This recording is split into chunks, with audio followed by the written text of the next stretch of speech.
Let's see. We are live. Hello. Good morning, everybody.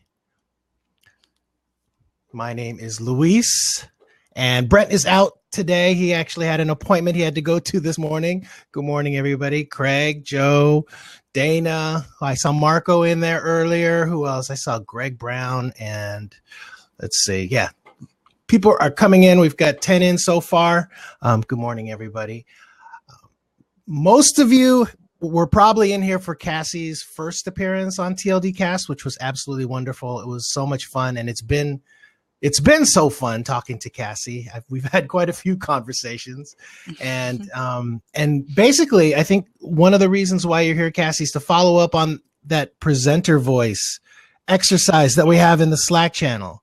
Exactly. Yes. Yeah, and that's been fun. For me, it's been mostly entertaining because I just love listening to everybody doing their thing. You know, there were just some interesting examples on there. But I figured, why don't we just start out and talk about that presenter voice exercise, and maybe even the folks that participated in it, what they got out of it, and how they went about doing it. My Valentine nails were coming through there. Nice. Thanks, Marco. Yeah. Let's talk about what we got out of that and what everybody thought. Listening to it, you know, those who posted your amazing recordings. I felt it was only fair that I did it too. It seemed like the right thing to do. Shout out to Jo Cook. She has not only has familiarity with that activity, but has also facilitated it along with me. Really? Yeah. I didn't know that. You guys have worked together in the past? Yeah. I met the amazing Jo in a webinar, and we just stayed connected. It was like, gosh, Jo, how long ago was it? A couple of years at least, maybe 3, something like that. And then she has an activity in my book, and we've just stayed connected that way. And then also, she worked with me when I was at Dale Carnegie. She came and co-facilitated a virtual trainer boot camp that I deliver there. Wow. And so that's where we've delivered that activity together. So and then she's also... Yeah, you guys have known each other for a few years. Yeah. Lucky me. Yeah. That's great. She can't get rid of me.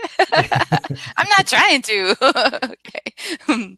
Yeah, but so what did you guys think? For those of you that were listening in, what you did? Yeah. Oh, yeah. You know, the whole voiceover thing, having that as a side gig, right? Because that's a lot of people who work virtually do have that as a side gig. It's true. Oh, I didn't know that. Do you do that at all? You know what? I keep saying I want to, and I never officially have. I've only ever unofficially done that. Mm-hmm. Like when I was at Dale Carnegie, they had me actually record when you called the front desk.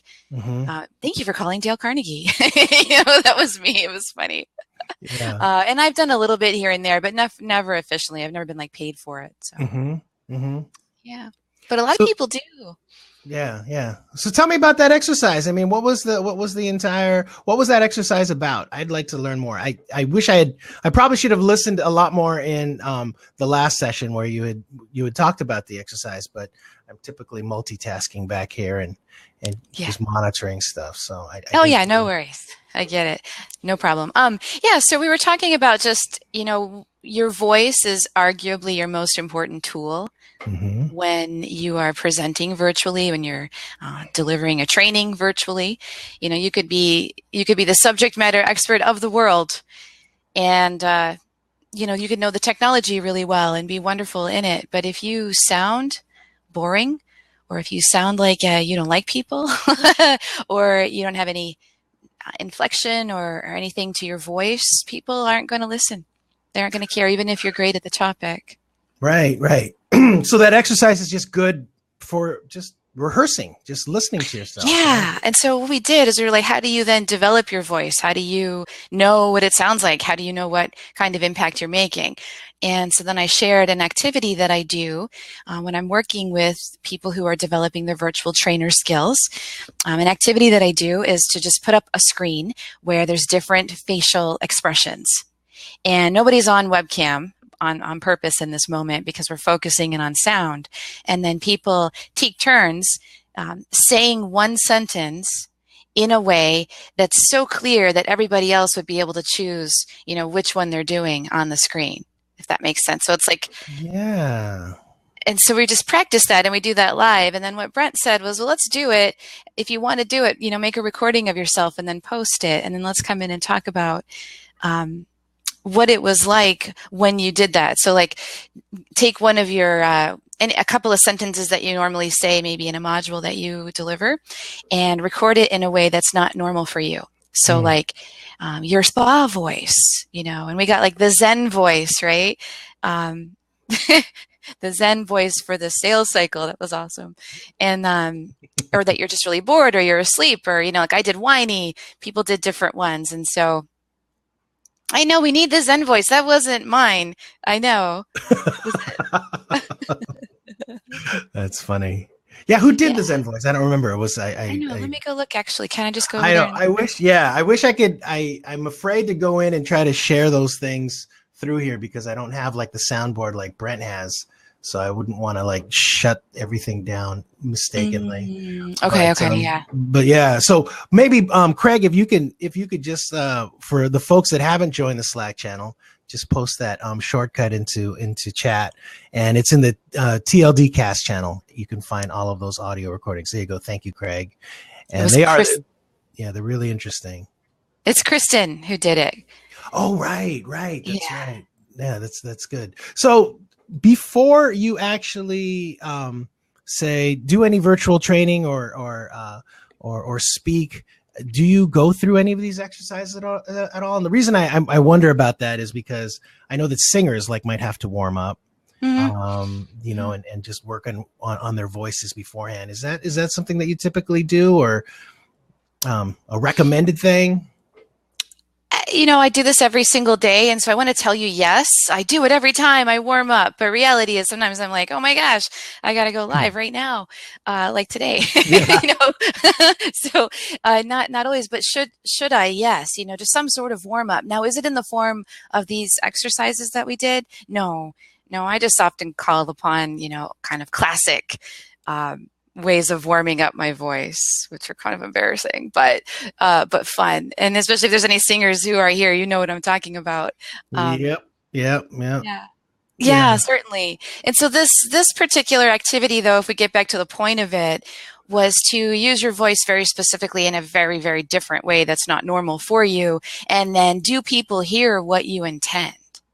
Because what often happens when I'm running this live, I'll just put up the expressions. And so there's like, say 6 to 9 different expressions, like usually in the form of an emoji or just a person that I've used on a screen. And I could show it to you if you want to see it. I have a slide of it. If you want. Yeah. What I'm talking about? Yeah. And let's see, I'm not quite sure. I don't recall exactly how to share stuff, but I think that you can just mouse over on the top and you might be able to share your screen. Will it let me? Let's see. Oh, actually, maybe not. Okay. Yeah, I don't think I have a button. Wait, hold on. Maybe I do. Hold it. Share screen button. Here it is. Shall I do it? Go for it. Let's try it. Aha. There you go. So see what happens. You can imagine you're in a class and then everyone's on the audio and no one's on video. And so then it's like the sentence here, would you like fries with that? And then people have to try to say it. And then what we would have to do, depending on, like usually the reason I have nothing on this one is because people are going to be using this next Tuesday and they're going to circle which one they think the person's doing. Mm-hmm. And then we end up talking about, well, what happened? And what's really interesting when you see this live, and, Joe's seen this too, is that people love to get it wrong. Like you could do it and go, oh, would you like fries with that?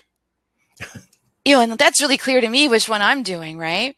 Yeah. But somebody might think that that's like the one in the middle. And then we end up talking about, well, why did they hear that? And what was going on for them? And then ultimately, what does that mean for you when you're teaching something or delivering any kind of message? What does that end up meaning?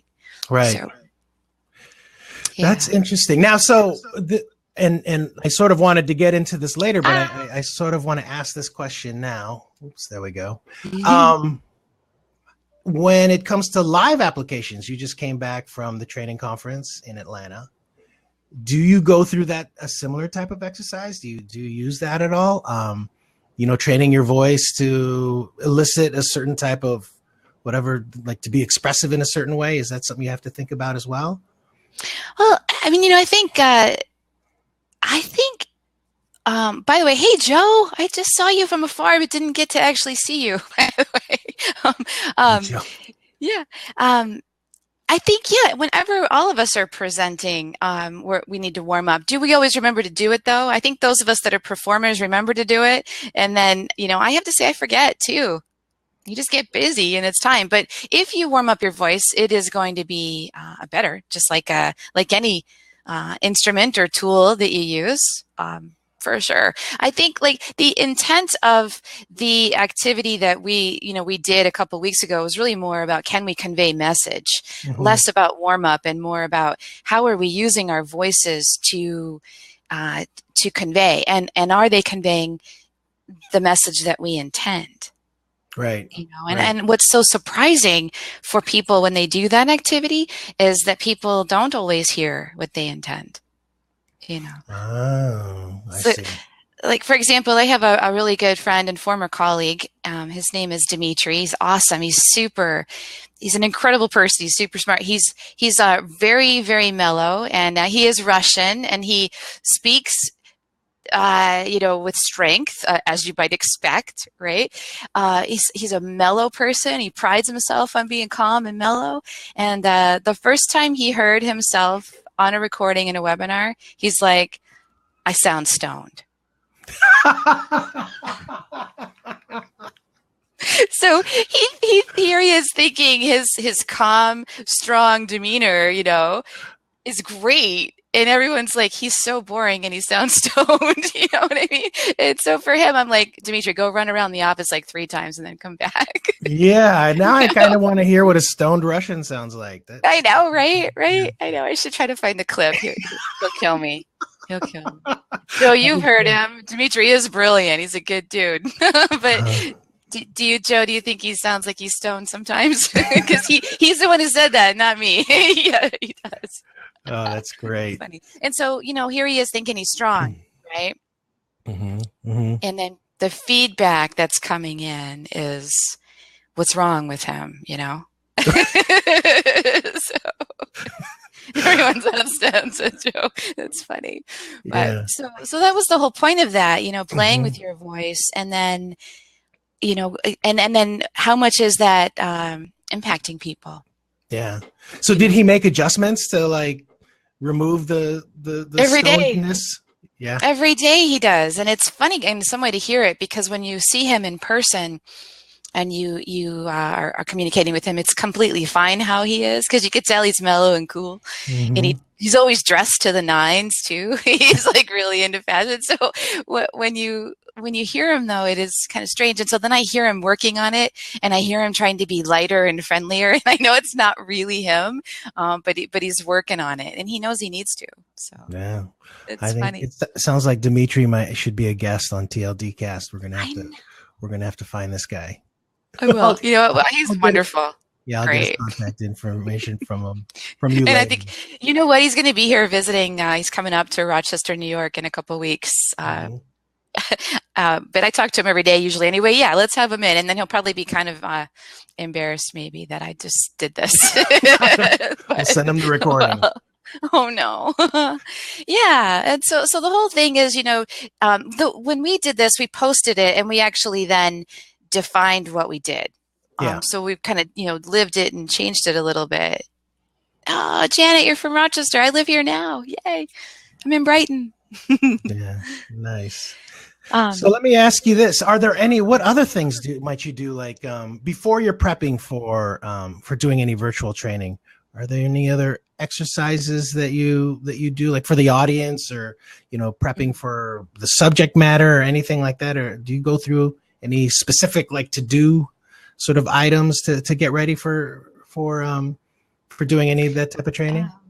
Oh gosh, there's long lists of things to get ready. But you know what? I was just thinking if I could bring it back to the voice thing. Once you are focusing on how you sound and the responses that you're getting, then what do you do with the responses that you're getting? Which is still very much going to be about sound. So case in point, like right now as chats are coming through, you know, like Craig, you know, you always tell people to pretend to be a car salesman. And then, yeah, so Craig's right. So you get this point. Now, right now, Craig's got something that's pretty thoughtful, and he's put in a couple more things that we can continue with. But if I go, great, Craig, thanks for your chat. And then, Kim, you're right. Let's laugh at that. And then I just sort of blow him off like that. Then what's going to happen throughout the remainder of the virtual training regarding Craig, especially, right? His feelings are hurt. Exactly. You know, and then he probably isn't going to bother to respond again. And so paying attention to not only how you sound when you introduce things, and look, he's literally crying now, but then also paying attention to how you sound when you respond, and then the words that you use when you do respond. Yeah. Wow. There's a lot going on there. I know. And, you know, that's where you get into, maybe it's not even about virtual classroom anymore. Now we're just getting into classic facilitation and actually listening to people. And if we could circle back to Craig's comment, telling people to be a car salesman and then they do it and then you're like, oh, okay. Usually people need to do it 10 times more than they think they need to do it. That is absolutely spot on. It's funny. And then when I'm coaching people, I go, do it again. Nope, do it again. And, you know, and sometimes people just you don't even hear it. You don't even hear the difference. And I'm like, do it 10 times more than you think. And then they do it like maybe 1 beat up. And it's very, very challenging for people to do that. So it's interesting. Wow. And the impact is huge. I mean, the impact, think about even like podcast, what we're doing right now to a certain extent, but the video here, I can focus probably a little tiny bit less on my voice because you're seeing me. I don't know. What do you guys think about that? Do I get to pay a little bit less attention to my voice because I'm on webcam? I just made that up. I don't even know if that's true. I think so. I would say so. Because if it's just audio, then the stimuli is just simply what is coming in through your ear. But since we have a visual component to it, it's separated a little bit. So I'm not just going to listen to your voice, because when I do listen to podcasts, it's definitely like that's the only thing I have going is sort of that audio part. But that's interesting. That's a good question. I'd like to hear it from anybody else. I know. See, and then for Joe, like the video is just going in and out, and so we still need to pay attention to the voice when you're considering that, for sure.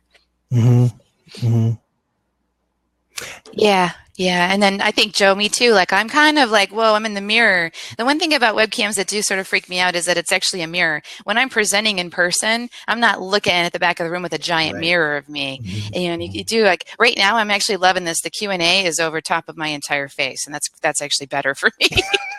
I can just be normal now. I'm gonna slouch. Be my normal self. I know. Oh, that's great. In fact, there is a Q&A there. Yeah, what is she saying? So wait, hold on, Joe. When you're not on video, you look out the window. Exactly. I did that a second ago, and then I looked over there because I saw something, and then I went, oh, wait, I'm on camera. I can't do that. It's so funny. Anyway. Yeah. So there is a question in the Q&A, actually, Luis. Yeah, I like it. So do you find that people, let me do the start answering thing. Do you find that people are more willing to let loose on audio as compared to video, even with their voice / tone? That's a great question, Craig. Thank you. I'm curious too. And Craig, it sounds like too, you have experience with that. And so what is your experience and what is everyone else's experience too, for those of you that have done it? I'm not sure I have. See, like for me, most of the time what's happening in virtual classroom that I'm teaching people to do, webcam is a component where if we're on webcam, we're teaching people how to be good on the webcam. And so then you have that whole moment of being on the webcam and having to deal with getting comfortable on the webcam. And then a lot of times, that's like 10% of what we're learning. And so we're coming off of webcam and now going in and focusing on everything else. So letting loose is difficult no matter what. Webcam seems to be harder for people to let loose on. But like if I go back to if I have no one on webcam and all we're going to do is focus on audio, people are fine talking and being normal. And then when I pull up that activity with those faces, they do get nervous.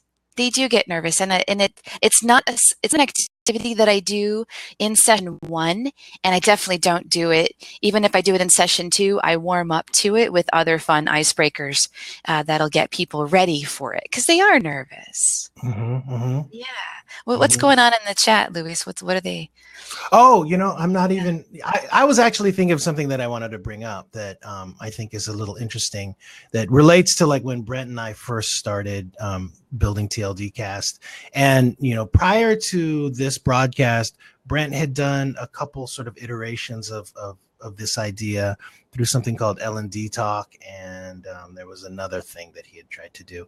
But what I had noticed when he was doing that was typically his audience, like the folks that would be comfortable about coming onto camera normally would all be male, because it was usually he always had like, whenever he wanted to have people jump in, it would always be the guys that would be like, yeah, just drop me in. And even when we started this, it would be like, it would just be, I don't know, Anthony Altieri and LJ. They seemed a lot more comfortable about just jumping in onto camera, without hesitation. And we were like, how can we get more female guests to sort of just pop in?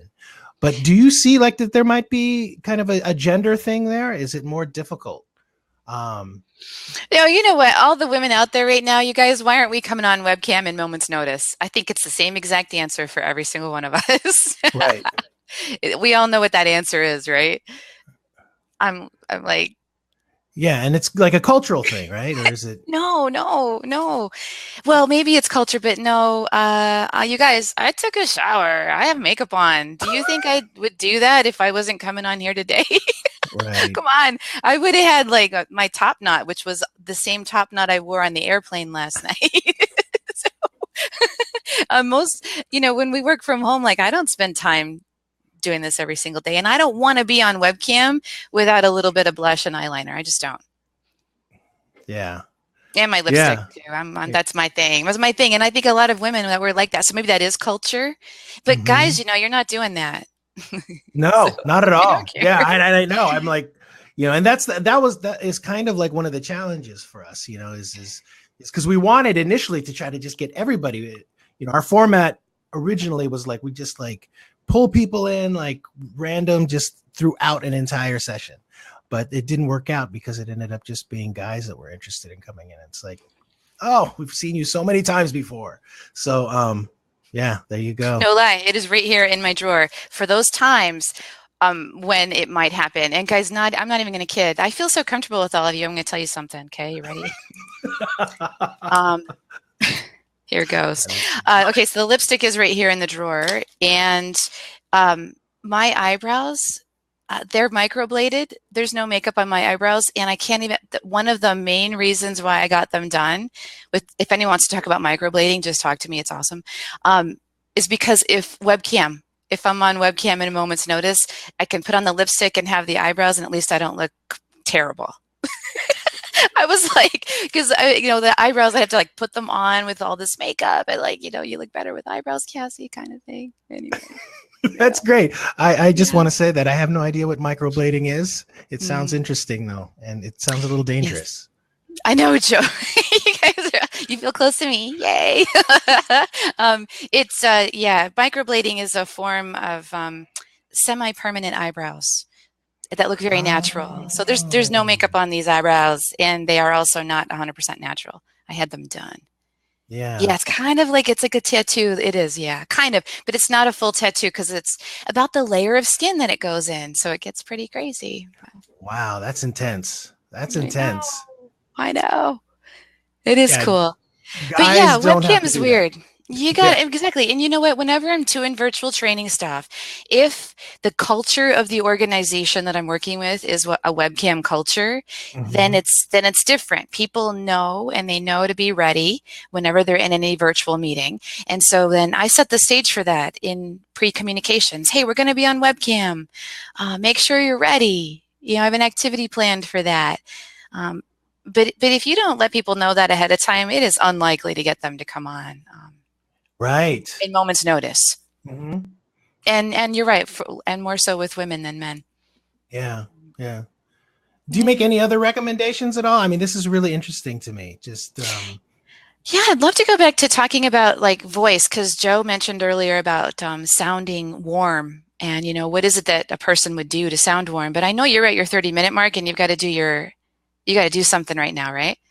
I do, and I'll do it real quick. I'm not going to do the 10-minute Brent, mid break, but basically we are the training, learning, and development community, and we've also got conferences, which we're going to be announcing soon, a whole series that we've got coming ahead of us, hopefully, and and that's pretty much it. Thanks everybody for popping in, and thanks to all of our regulars for showing up. And that's our mid break. Yeah. Oh, and we've got membership too. If anybody is interested in signing up to be a member, it is actually a really, really cool thing, and it's going to get cooler. Brent and I have actually secured a bunch of really, really cool membership sort of pros that are going to be released soon. So take a look at the links that Craig is posting in there, and and hopefully you'll join us as a member. And that's Very it. awesome. Thank you. Thanks, Kassy. Oh yeah, for sure. Let's go back up to what Kim said just a little bit in the chat there, guys, about what did Mel Milloway post in the Slack a while back? And how is that related, maybe? Men on camera, women not so much. That is, I don't recall seeing that, but it has, obviously this topic has sort of intrigued me for a really long time, just to kind of, balance the scales of this medium, because it's, it's kind of as a community that is really focused on bringing in an audience via sort of webcam, doing this every day is absolutely insane. And, but we would like to see more of the guests pop in, like just to have more kind of random folks jump in, more of them be female. But it's harder to get them in. Yes, you know what? Is this in a different setting? Because like right now, only you and I can do it, right? But so for instance, if I wanted to invite, Kim in, I could just click on her and she could just jump in. But for the most part, more than likely, the females will refuse and the men will just be like, okay, yeah, I'm ready. I'll jump in. I see. Ooh, look, there's some good stuff coming through. It's not just webcam. The webcam is just the thing, isn't it, Joe? It's about perception of value. Interesting. Yeah. Yeah. So then the format would probably be way different if, like, for instance, this were just audio. We would probably get more participation. Absolutely. Like it'd be more evenly distributed if we're just audio. And or here's another thing: if everyone was video every time, right? It was just a standard, and then you knew that. That would be ideal. That would be ideal. Yeah. Maybe. I don't know. I like webcam. I would prefer that it was all, or like this where it's just us feels like it's all about me, and I very much like it to be more about everyone else. Right. So I would like it that everybody was on webcam right now, or that we were just all audio and I could hear everybody. But that's just me, people like different things. Yeah, no, and I've looked for technologies that could support that type of thing where you can get, more than say 4 people on camera at one time, up to 6 or 8. And there are things that pop in and out of, app stores and places like that, but nothing seems to be really, really sticking, So, so I think it's kind of, this format is probably as far as we're going to get until like bandwidth starts to really increase and, and that type of thing. Very cool. Very cool. Yeah. Yeah, you're absolutely right. And bandwidth is the biggest thing, honestly. And then when you start to look at people who work in offices too, there's security. Like, people walking behind me that aren't meant to be on webcam and so forth. So, Yeah. And it's funny, the stuff that is coming out that has, say, multiple video sort of windows is usually like focused on like teenagers, like if you just yeah, have a group of friends where everybody wants to talk at the same time, there's a few apps like that out there. right. But yeah, I don't know how well it would work in our format. Yeah. Yeah. But thanks for posting tips on the recording, and let me read through that, and maybe we could take that to, excuse me, one of the chats, and we can follow up with it because I don't want to read it while y'all wait for me. But Yeah. For me, like the way that I sound is everything. I work very hard. Like Joe, you mentioned earlier that about warmth. It's like how do you know? Like, what is it that you're hearing in my voice that makes it sound like warmth? This another activity that I'll do with people, or just like a sort of thoughtful exercise, is to ask people, who's your favorite person who works in radio? Who's your favorite radio broadcaster? And then why? Okay, then like once you've identified that person, and I think it could actually extend to people in television as well. So for example, for me, I really like Ellen. I think she's super funny. I love the way she dances and incorporates music so much into what she does. And when I started looking at why I might like her from the sound of her and the way she uses her voice, you know what I recognized? That's what I like to do with my voice. Like we're sort of drawn to people that are similar to us. And if you pay attention to what it is that they're doing, the technique or the strategy, it's not about, I'm not anyway like Ellen at all. I'm not her, she's her. But there's some things that she chooses to do that I like. And then I do that too. And it's like I pay very close attention to the way that I'm forming words. I listen to how people say things, and then I decide if that's going to work for me or not. And so how do you do that? How do you bring it for yourself? Hey, Nanette, hi. You wanted to laugh like me. You know what's funny? The training doctor, Nanette, I've actually gotten feedback. Most people respond very nicely to the way I laugh. Thank you, Nanette, if you're being serious. I've actually gotten feedback before, thanks, that, one time someone said I laughed too much in my webinar.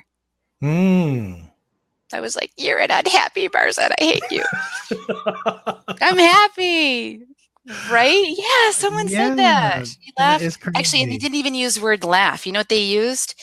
They used a word that I felt was so demeaning. They used this word. Oh, here we go. Oh. Exactly, Craig. That's exactly. They were like, it's a girl word, right? I was like, oh, I'm really mad at you. Yeah, exactly. But anyway, yeah. So how do you know how you sound? How do you make those feelings? And then ultimately, why does it matter? Right. I have to say, I'm actually a singer, and so I do work on my voice. And you bringing up Ellen, it made me think about like singers that I have modeled myself after, like sometimes not even intentionally. It's just because certain music that I might listen to all the time, it just ends up influencing the way that I phrase or I put things together. It has to. People have that, and that and then people hit, like, there's probably like a note or like a place that is the most comfortable for your voice to be. Right. Yes. Right. And then there's going to be other singers who might have the style and the genre, and then they sing in that key as well. And then you're going to be drawn to that because that's how you sound and what you like. Right. So you get influenced by that. Yeah. Right. No, absolutely. Yeah. And so when you were first starting to do your virtual training, was there somebody else out there that you may have modeled after besides like realizing that, that Ellen had, certain characteristics that you like? Did you have any major influences in that regard? Well, for me, I started doing virtual training in 1999, and so there weren't a lot of other people doing it. And so the only thing that Right. I could the very first piece of advice that I received from my boss at the time was make it sound great, make it sound like you're on the radio. And I was Hmm. like, oh, wow, that's a good point. Radio's been around a long time and people like listening to radio. And so Hmm. paying attention to what broadcasters were doing, and I just sought it out. And no, at the time it wouldn't have been Ellen. That was something that came along later. And I was like, I just like her. Hmm. And it has so much to do with her music and her humor for me. And I like Yeah. music so much. Hmm. So I didn't have it. I had to go back and seek it out. But I had already come from having worked on I went to San Francisco State, the area kind of where you are, right? The Bay. Hmm. Yep. And I did theater.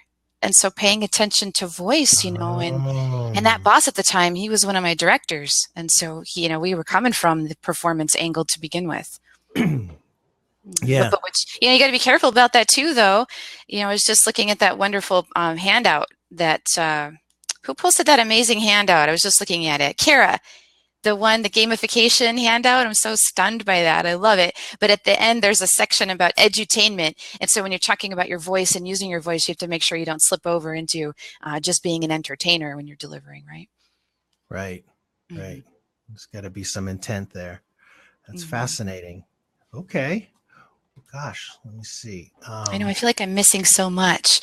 Yeah, there is. It looks like there is another question in there. Oh, from the chat. Let me see. Oh, how can one learn to have more warmth? Oops, let me do this. How can one learn to have more warmth in their voice? Is it specific to each person, or is there a general principle? Ooh, what does everybody else think about that one? That's a good question. I mean, how do you? Because see, I'm a pretty warm person, I guess. Like for me, it's partly, it's just coming from who we are naturally. And so is it required that every one of us be warm? Maybe that's like a question even before that. What I'm big on personally, what I try to get people to recognize is actually just who are you? What do you love and what do you bring? And then how do you be the best you? Right? Because sometimes, like if we were to ask everybody here today, like who's your favorite radio broadcaster or person who works in broadcast, and then we're going to all have different ones. And then then the second question is why, and everyone's going to have a different reason why they like that. Right. And then that's where and probably that's a little bit of who you are, because that's why you like that, and so then maybe that's what you bring. And so it's not that everyone necessarily has to be warm, but maybe real, right? Right. Yeah. Yeah. Yeah. I know, Marco. Oh, go ahead. Yeah, I mean, is warmth the actual quality that you should be after, or is it something? Is it something actually different? That like, is it confidence, or is it stability, or exuding a different kind of quality, not just warmth? Right. It depends on what you're doing too. Like what I do for a living is coach people to perform. And so if I'm not warm, it's pretty hard for them to be comfortable with me to do that, right? But what if it's my job to get salespeople ready to go out and do like intense, like pharmaceutical sales? I don't know if warmth is the quality I need to lead with, right? It needs maybe it's something else. Mm-hmm. Yeah, I'm interested. Marco's favorite is Howard Stern. So what are we going to do with that? So Marco, are you just saying that, or is it for real? And why Howard Stern? Craig, why Johnny Fever? Candace, why Nora O'Donnell? Why are those your favorites? What is the sort of main thing? Yeah, see what Joe's picking up? Yeah. So being direct is engaging, isn't it? It is engaging. And especially depending on the context, back to your point, Candace. Mm-hmm. Mm-hmm. I'm not sure who Nora O'Donnell is. Is that someone on NPR? Nora O'Donnell? I don't recall. I know, I don't know either. But being direct, being people who and people use comedy in different ways, and so there's different types of. There's different ways to deliver comedy, and so people are going to be drawn to different things. And so then here's the other thing: not everybody likes everybody, right? So then, well, well, what if they don't like me? Sometimes, like the guy who thought I giggled too much, rather than saying she is happy. I mean, like, honestly, there were 600 people in that webinar. And I think that was like the only negative comment. And of course, it's the one I remember. It hurt my feelings. One out of 600. Didn't like it. Everybody else was like so happy that I was happy. But then there's always going to be those people, that they just don't relate to that and they don't want that in that moment. And they're looking for something else. So that's just another thing that we have to be aware of. And I think that's about when we're being the best that we can be and being in our most authentic and real place of who we are as people. And, you respect your audience, respect that you get to be in the place that you're in, then it's easier for me to, like in that moment, even though it hurt my feelings a little bit, I was like, but wait, I'm really happy that I get to do this. And I'm going to just keep being happy. I'm not going to let that one person who didn't like the way I giggled, whatever. Yeah, totally. Yeah. So, since we're just talking about voice, how about, have you had any sort of forays into podcasting at all? Only interviews like this. I've never led one, but interviews, I love it. I think it's wonderful too. And I've got, a few that I've been trying to get interested in and listening, on my phone and things, like different women and leadership ones. I like it. It's neat. Yeah. Do you do it more? Do you guys do it more than, because this is daily, right? And it ends up functioning as a podcast afterwards, doesn't it? It does. What we do is we just take, strip the video from it and just post the audio out there. And surprisingly, we started doing this, and I think started posting it in August, I think, or July, and we've had over 2,000 downloads of our podcast, which is kind of incredible because we don't really push it that much. But I myself actually find them useful, like, because if I say miss a session, I don't mind like pulling up the podcast, and if I'm like doing some gardening or working around the house, just put on the headphones and I can listen to it, and it still has a great deal of value to me. So I do think that on the on the voice quality side, that the podcasting discussion is kind of relevant, because I know that Craig and some other folks that are in chat do podcasts, and I think those exercises that were posted in our Slack group are relevant for that as well. Yeah, because let's be honest, if someone has a voice that you can't bear to listen to, right, you're not listening to that podcast no matter what the topic is. You're not going to. That's totally true. Yeah. That's totally true. Yeah. And then and then here's another crazy thing. You might listen to one you don't care about because someone sounds so great. Yeah. Isn't that interesting too? It's craziness, Yeah. Maybe not for long. Maybe not for long, but at least you tune in for a minute. Wait, what did I just hear? No, there's some voices, like I have to say my wife's voice, that was like basically the first thing that really sort of attracted me to her.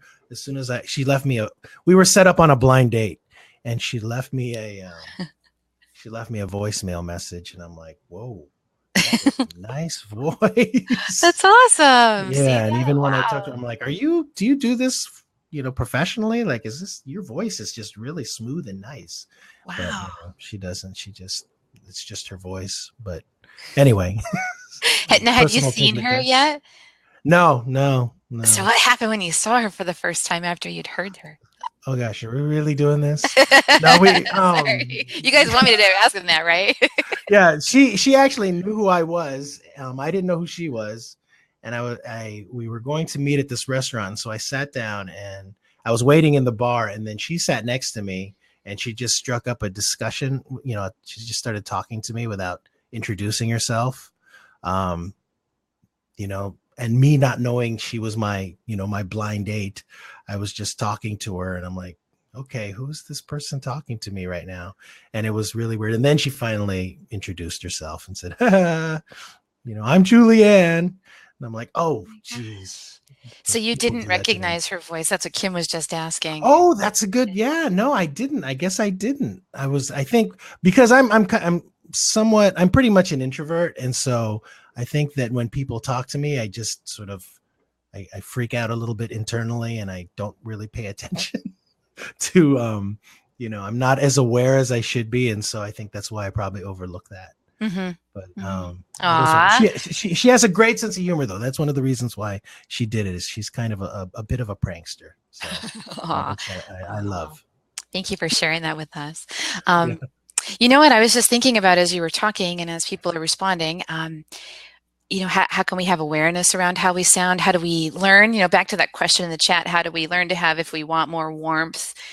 I think it goes back to listening to people who have it, whatever that it is, if it's warmth, if it's confidence, if it's humor, listening to people who have it that we like, and then paying attention to what it is you think they did that made that work. Mm. And then you practice that. Hmm. So like, if I sound warm to you, what am I doing? And can you hone in on that?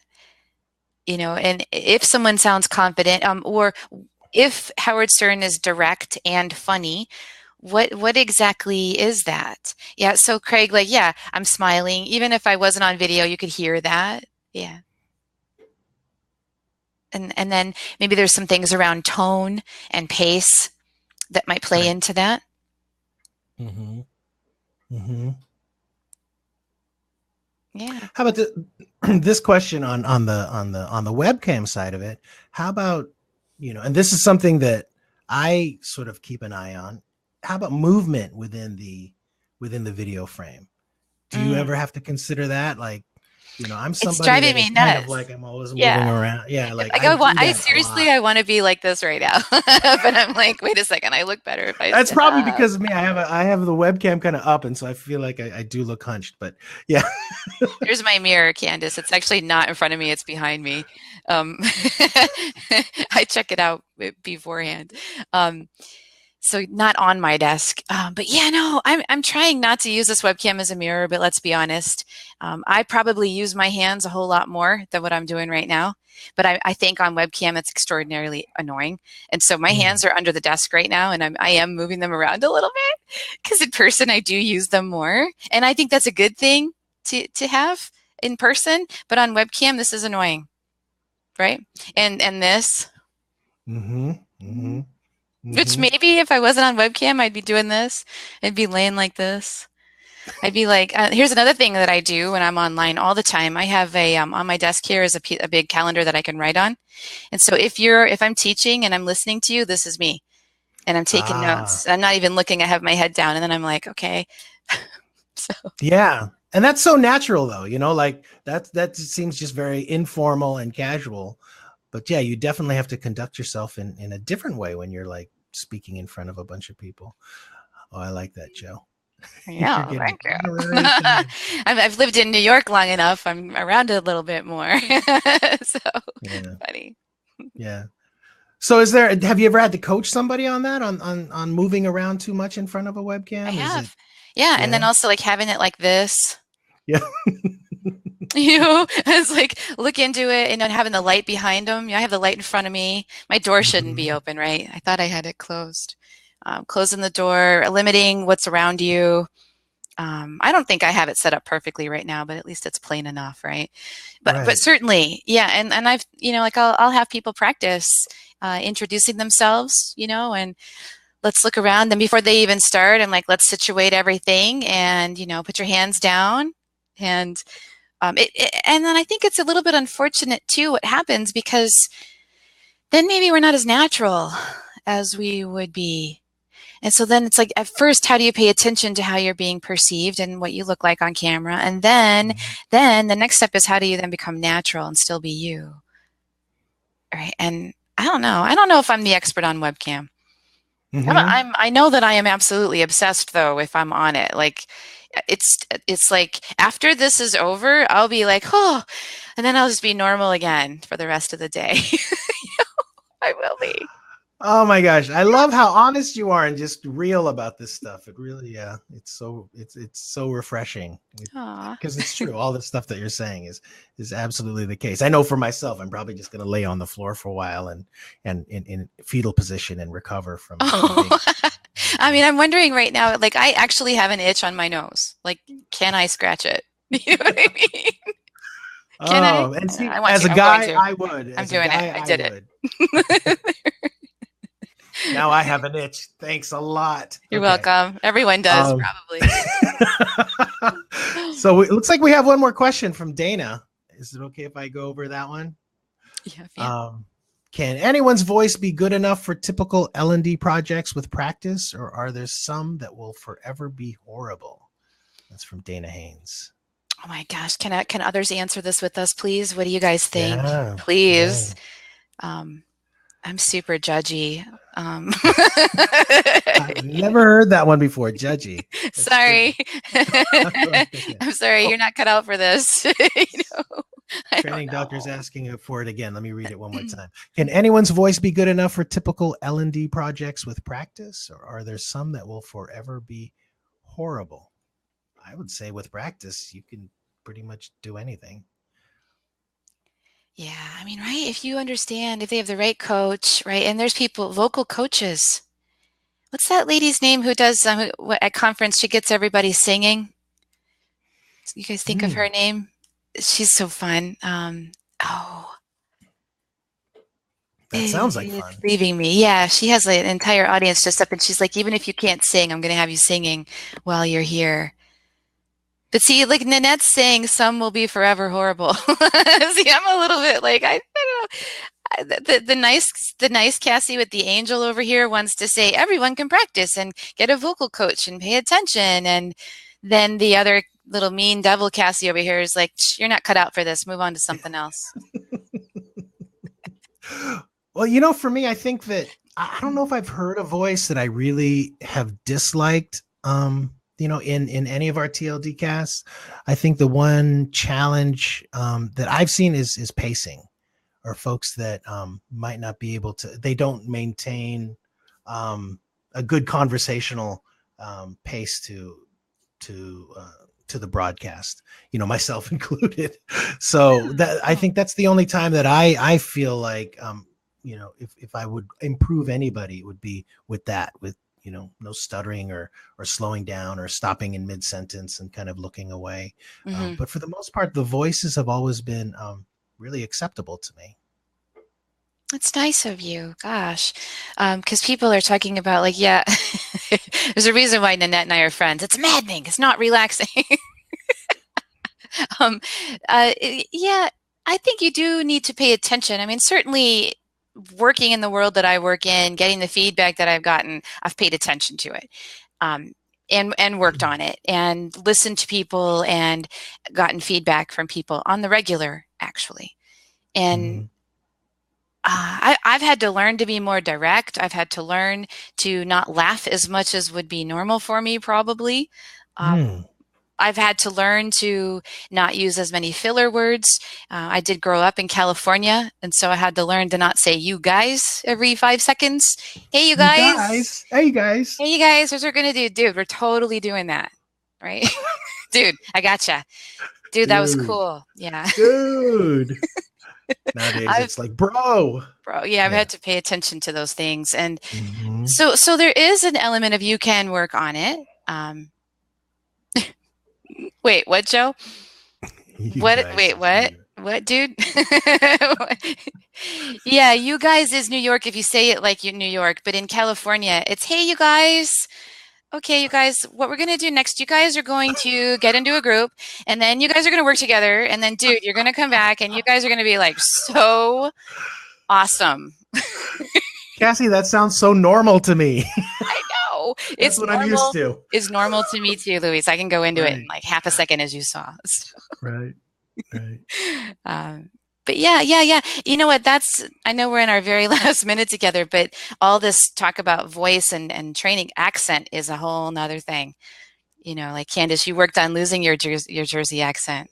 Shame. Shame. It's funny.